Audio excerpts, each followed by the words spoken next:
урматтуу бир туугандар, ушундай бир окуя болгон экен. Ошондой жүк көтөргөн адамдар бир жерге иштейт. Анан бир жигит ушундай жүк көтөрөт экен. Анан жүктөн ушундай кыйналат экен. Кечикке чейин жүктөп, бир нерселерди, оор нерселерди көтөрүп, анан ошентип рызкысын табат. Ошентип кетип баратканда ушундай маңдайынан аккан терилер жерге тамчылап турчу дейт. Бирок ошол адам, ошол жигит дайыма басканда: "О, Кудайым, сен улуксуң. Мага нан берип атасың, рызкы берип атасың, ошонун жакшысын бер" деп эле баскан турганда дуа кыла берет экен. Анан жанында ушундай жаш жигиттер иштейт экен. Алар таң калып, эмне эле мынча дуа кылат, ушинтип аккан тери топуракты суулап атат деп. Анан бир күнү: "Сен эмне эле мынча дуа кыласың? Кайрылысың, эмне нандын дагы жакшысы, жаманы болобу?" дегенде: "Эй жигиттер, бул башыман бир окуя өттү. Ошо окуя өткөнчө мен дагы силердей ойлонот элем, силердей пикир кылат элем" деген экен. Мен да ошентип жүк ташып жүрчү элем дагы эле. Анан Алла Тааладан ушундай кыйналып кеткенде: "Алла, кыйнабай эле мага, ошо бекер отурган жеримен эле мен нанды бергенге сен кудуреттүү затсың го. Мени жеңилдетчи, бир отурган жеримен эле журуу жумшак отуруп, нанымды, рызкымды таап жейин" деп дуа кылып жүрдүм дейт экен. Анан бир күнү ошо бир жерде эки адам мушташып кетти. Анан экөөгө арачага кирдим дейт. Арачалап атып эле тайып жыгылып кеттим.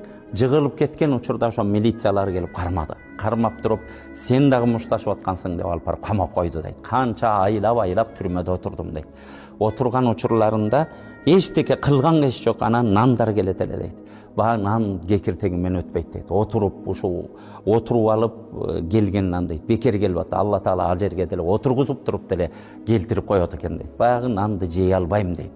Анан ошол учурларда пикирлерим өзгөрүп, Кудай Тааладан дуа кыла баштадым. Алла Таала, бир кыйынчылык менен болсо дагы ошо жеген нанымдын жакшысын берчи деп, анан түрмөдөн чыккандан кийин ушу дуа оозуман түшкүс болду дейт.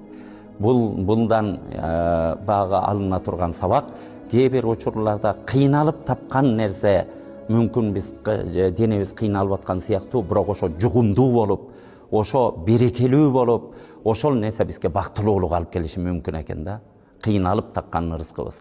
Кээде креслодо отуруп алып, ушинтип бир бекерчилик менен, ушинтип акылдуулук менен табам деп ойлошубуз мүмкүн экен, жеңилдик менен. Бирок ошо акыры барып туруп бизди бактысыздыкка тыгып коюш. Ошондон тапкан нандарыбызды балдарыбызга алып барып атып, балдарыбыз же жинде эмес, же соо эмес, жарам соо, ата-эне дебеген, жүрөгү таштай болгон балдар болуп калабы? Же ошо арам таккан акча менен, Кудай сактасын, ден соолугубузду дарылатып больницадан больницага жүгүрүп калабызбы? Кудай билет.